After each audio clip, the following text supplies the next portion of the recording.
দেখছেন AGT live 24/7। নরক নগুই তঙ্গ AGT Live 24/7।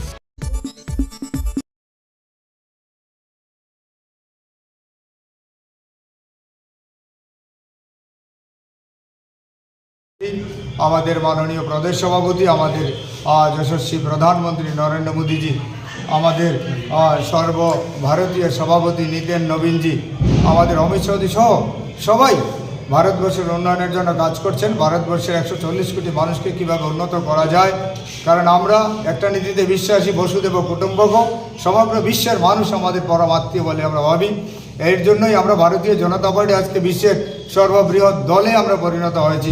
তার জন্য আপনারা প্রেস মিডিয়ার ভাইরা যারা আজকে এখানে উপস্থিত হয়েছেন, আপনাদের সবার কাছে করজোড়ে বিনম্রভাবে আবেদন রাখছি, আপনারা ধর্মনগরের উন্নয়ন, ত্রিপুরার উন্নয়ন, ভারতবর্ষের উন্নয়নের জন্য ভারতীয় জনতা পার্টির পাশে থেকে আমাদের সহায়তা করে আমাদের কাজ করার সুযোগটুকু করে দেবেন। আপনার প্রতিক্রিয়া কি? আমরা প্রথমে বলেছিলাম, আমাদের রাজ্য, জেলা, সমস্ত স্তরের নেতৃত্বরা বলেছেন, আমরা সবাই বলেছি যে এইবারে নির্বাচন ভারতীয় জনতা পার্টি একটা বিশাল ভোটের ব্যবধানে, আমাদের বিরোধী দল যারা আছেন ওনাদের সঙ্গে আমাদের বিশাল একটা তফাৎ থাকবে। এবং আপনারা দেখেছেন প্রায় 18,000, 17 থেকে 18,000 ভোটের ব্যবধানে আজকে ভারতীয় জনতা পার্টি ধর্মনগর বিধানসভা কেন্দ্রে জয়ী হয়েছে।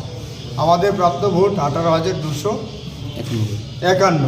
টোটাল ভোট আমরা পেয়েছি 18,291 ভোট।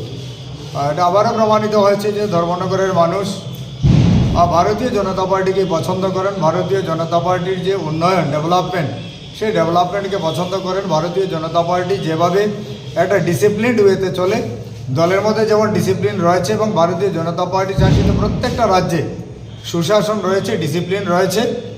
তার জন্যই প্রত্যেকটা রাজ্যের, আজকে পশ্চিমবঙ্গে দেখুন ভারতীয় জনতা পার্টির সরকার আসছে, আমরা নিঃসন্দেহে বলতে পারি। আসামে ভারতীয় জনতা পার্টির সরকার আসছে। যে সমস্ত জায়গায় ভারতীয় জনতা পার্টির বিজয় রথ কেউ আটকাতে পারে না এবং পারবেও না, কারণ বিরোধীরা উন্নয়ন বিমুখী। ওনারা চান না ভারতবর্ষ উন্নত হোক, ত্রিপুরা উন্নত হোক, আমাদের ধর্মনগর উন্নত, এটা চান না বলেই সাধারণ জনগণ, ভোটার, গণদেবতারা ম্যান্ডেট ভারতীয় জনতা পার্টিকেই দিয়েছেন।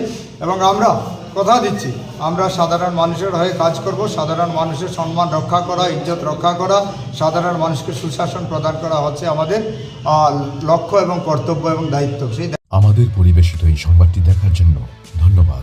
চিনি কক্তমা নাইমা বাগুই বেলাই হাম্বাই। ये न्यूज़ कंटेंट देखने के लिए शुक्रिया। अगर आपका कोई सुझाव है तो हमें कमेंट कीजिए, सब्सक्राइब कीजिए AGT live 24/7। Thanks for watching AGT Live 24/7.